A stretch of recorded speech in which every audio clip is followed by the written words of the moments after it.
warahmatullahi wabarakatuh. Perkenalkan, nama saya Mutiara Putri. Di sini saya akan membahas tentang prinsip-prinsip dari Maqasid Asy-Syariah.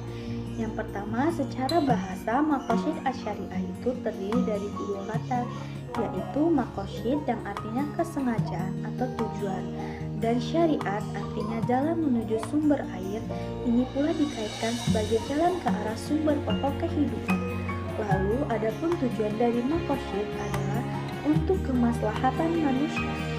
Nah, kemaslahatan dapat terrealisasikan dengan baik jika 5 pokok dapat diwujudkan dan dipelihara, yaitu yang pertama ada agama, yang kedua ada jiwa, yang ketiga keturunan, keempat akal, dan yang kelima itu harta. Lalu tujuan syar'i dalam mensyariatkan ketentuan-ketentuan hukum kepada orang-orang mukallaf adalah dalam upaya mewujudkan kebaikan-kebaikan bagi kehidupan mereka, baik melalui ketentuan yang daruri dan haji dan tahsini. Syatibi berpandangan bahwa tujuan utama dari syariah adalah untuk menjaga dan memperjuangkan 3 kategori hukum. Tujuan dari 3 kategori tersebut adalah untuk memastikan bahwa kemaslahatan kaum muslimin baik di dunia maupun di akhirat terwujud dengan cara yang terbaik, karena Tuhan berbuat demi kebaikan hamba-Nya. Lalu kemaslahatan yang ingin diselesaikan adalah yang memiliki syarat seperti berikut. Yang pertama, masalah itu harus real atau berdasarkan prediksi yang kuat dan bukan khayalan. Yang kedua, maslahat yang ingin diwujudkan harus benar-benar dapat diterima akal. Yang ketiga, harus sesuai dengan tujuan syariat secara umum dan tidak bertentangan dengan prinsip umum syariat. Yang keempat, mendukung realisasi masyarakat daruriyat atau menghilangkan kesulitan yang berat dalam beragama. Nah, lalu adapun manfaat mempelajari Maqasid Asy-Syariah ialah sebagai berikut. Yang pertama itu mengungkapkan tujuan, alasan, dan hikmah tasyri baik yang umum maupun yang khusus. Lalu yang kedua, menegaskan karakteristik Islam yang sesuai dengan tiap zaman. Yang ketiga, membantu ulama beristihad dalam bingkai tujuan syariat Islam. Yang keempat, mempersempit perselisihan dan tassub di antara pengikut mazhab fikih. Nah, ada juga pelengkap Maqasid Asy-Syariah. Yang pertama itu ada pelengkap Maqasid Ad-Daruriyat.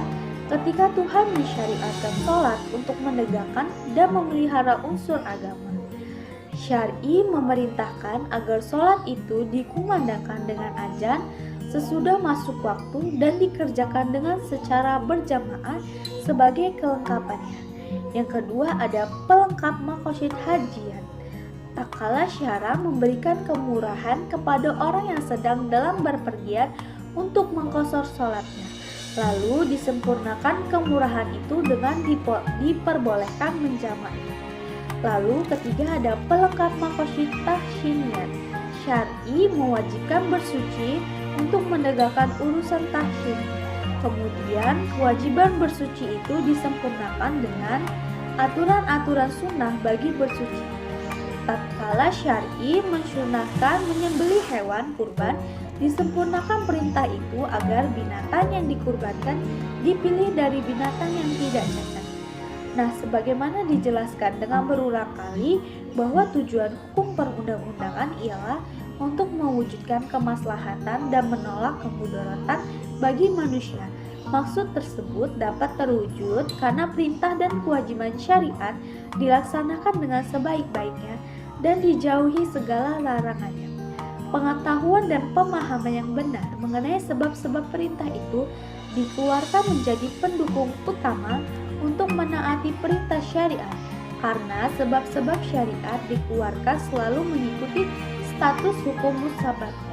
Artinya, jika status hukum musababnya adalah wajib, maka wajib pula hukum sebab yang terjadi perantara. Tak ada bedanya dengan perintah-perintah syariat, larangan-larangannya dan mempunyai perantara-perantara yang mengantar pada perbuatan itu terlarang.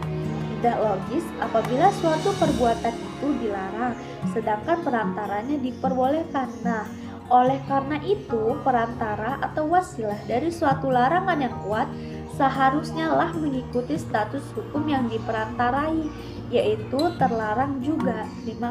Berdasarkan ketentuan tersebut muncullah dua kaidah yang penting, yaitu yang pertama, sesuatu yang menjadikan kewajiban sempurna karena wajib adanya. Yang kedua, menutup jalan menuju ke perbuatan terlarang. Sekian pembahasan yang dapat saya sampaikan. Semoga bermanfaat bagi kalian semua. Terima kasih. Wassalamualaikum warahmatullahi wabarakatuh.